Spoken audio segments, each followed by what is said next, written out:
తెలుగు రాష్ట్రాల్లో అసెంబ్లీ స్థానాల పెంపుపైన సుప్రీం కీలక ఆదేశాలిచ్చింది. 2014లో రాష్ట్ర విభజన సమయంలో పార్లమెంట్ ఆమోదించిన ఏపీ పునర్విభజన చట్టం మేరకు 2 తెలుగు రాష్ట్రాల్లోనూ అసెంబ్లీ స్థానాలను పెంచాల్సి ఉంది.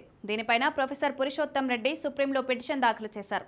జమ్మూ కాశ్మీర్లో పునర్విభజన సమయంలో ఏపీ విభజన చట్టాన్ని పక్కన పెట్టేశారని పిటిషన్లో పేర్కొన్నారు.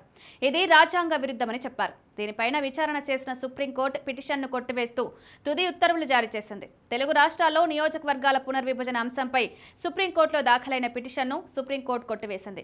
పునర్విభజన చట్టంలోని సెక్షన్ 26 ప్రకారం నియోజకవర్గాల పెంపు ప్రాతిపదనకు ఆదేశాలు ఇవ్వాలని ప్రొఫెసర్ పురుషోత్తం రెడ్డి 2022లో పిటిషన్ దాఖలు చేశారు.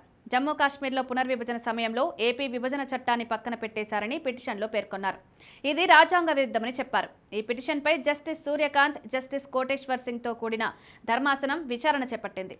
రాజ్యాంగంలోని 173 అధికరణం ప్రకారం ఇది ఏపీ విభజన చట్టంలోని సెక్షన్ 26కు పరిమితి ఉందని ఈ సందర్భంగా ధర్మాసనం తెలిపింది. 2026లో మొదటి జనగణన లెక్కల తర్వాతే డీలిమిటేషన్ నిర్వహిస్తామని చట్టంలో స్పష్టంగా చెప్పారని పేర్కొంది. ఈ పిటిషన్ను అనుమతిస్తే మిగతా రాష్ట్రాల నుంచి కూడా డీలిమిటేషన్పై పిటిషన్లు వచ్చే అవకాశం ఉందని సుప్రీంకోర్టు ధర్మాసనం అభిప్రాయపడింది. జమ్మూ కాశ్మీర్పై ప్రత్యేక దృష్టి సారించారన్న వాదనను కూడా ధర్మాసనం తిరస్కరించింది. జమ్మూ కాశ్మీర్ కోసం జారీ చేసిన నియోజకవర్గాల పునర్విభజన నోటిఫికేషన్ నుంచి మినహాయించడం ఏకపక్షం, విపక్షం కాదని చెప్తూ పిటిషన్ను డిస్మిస్ చేసింది.